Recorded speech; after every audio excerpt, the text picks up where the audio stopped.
All of this shoot with Gimbal lock mode. In order to get the lock mode, switch this button and it moves like this.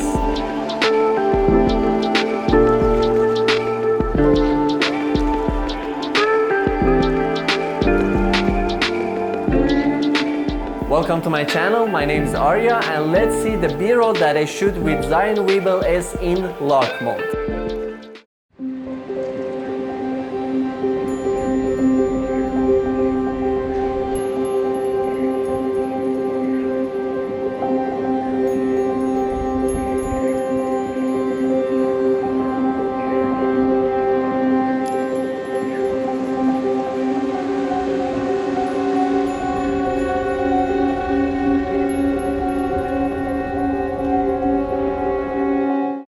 Thanks for watching. I see you guys next time.